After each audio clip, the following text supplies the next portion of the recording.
Bienvenidos and welcome to another episode of Spain on a Fork. Today we're coming in with a classic Spanish recipe, this time from the beautiful region of Andalusia, famously known for their architecture and making some of the best olive oils in the world.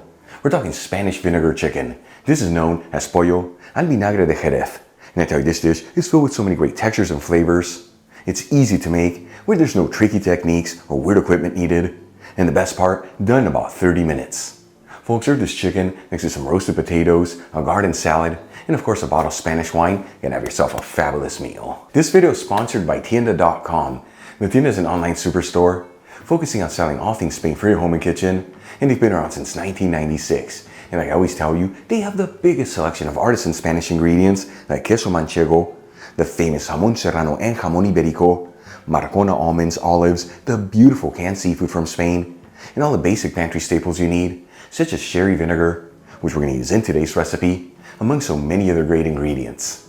And let me tell you, when it comes to cookware, they have an amazing selection of authentic Spanish paella pans.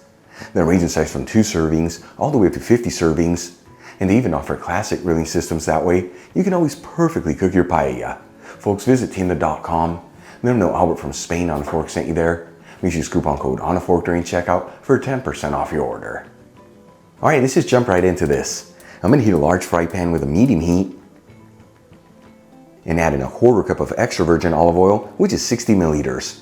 You can get the Spanish one I'm using in the description box below. While the oil is heating, I'm going to add 2 boneless chicken breasts over some paper towels and pat them completely dry. Size of the breasts that I'm using are 10 ounces, which is 300 grams each. And as you can see, I'm using skinless chicken breast here, but you can also use chicken breasts with skins, chicken thighs, or a combination of both.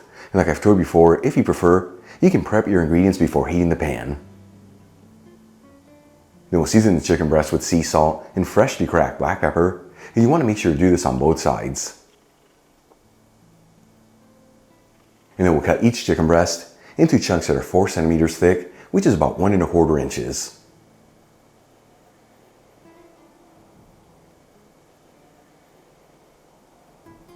Then we'll move back to the fry pan. Once the oil is nice and hot, we'll add in the pieces of chicken, and you want to make sure they're all in a single layer.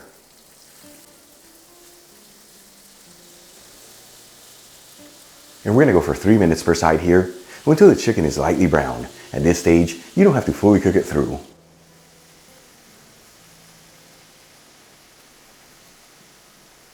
Once the pieces of chicken are lightly browned, once again just 3 minutes per side, we'll remove them from the pan and set them aside.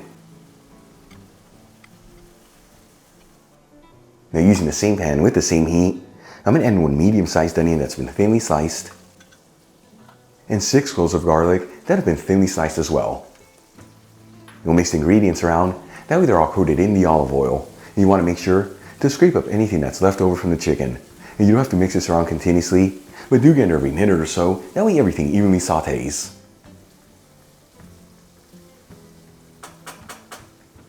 After 6 to 8 minutes, and the onions are slightly translucent, and once again I've been mixing this every minute or so, I'm going to add in a 1/4 cup of sherry vinegar, which is 60 milliliters.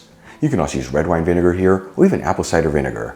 Either way, make sure you get the one I'm using, which gives this dish that beautiful authentic flavor, in the description box below. And we'll season with a kiss of sea salt and freshly cracked black pepper.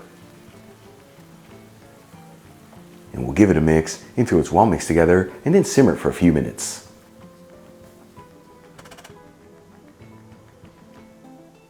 After simmering the vinegar for 2 to 3 minutes, you can see it's reduced in half. I'm going to add in 1/2 cup of chicken broth, which is 120 milliliters. You can also use vegetable broth here, or even beef broth if you like. We'll also add in 4 sprigs of fresh thyme. You can sub this for 1/2 teaspoon of dried thyme, which is 1/2 gram. And 1 bay leaf. And we'll give it a gentle mix and bring it to a simmer.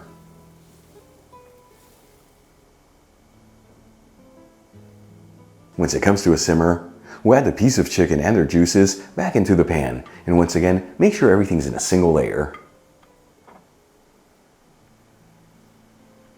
And we'll give the pan a gentle shake, that way each piece of chicken is fully coated in the sauce. And then we'll place the lid on the pan and lower the fire to a low-medium heat, and we're going to simmer this between 3 to 4 minutes until the chicken is fully cooked through. After simmering the chicken between 3 to 4 minutes, we'll remove the lid. And at this point, the chicken should be perfectly cooked through. You know, you can always cut one of them open, just to ensure there's no pink in there, or insert a meat thermometer, and if it's at least 165 degrees Fahrenheit, which is 74 degrees Celsius, it is ready.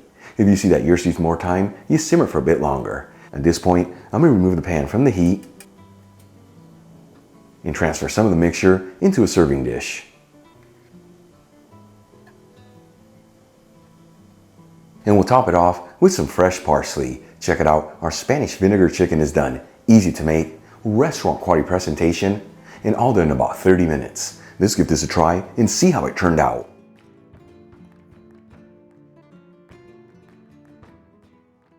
Once again, folks, Pollo al Vinagre de Jerez, and I tell you, it smells absolutely amazing in the kitchen. So excited to try this. Here we go.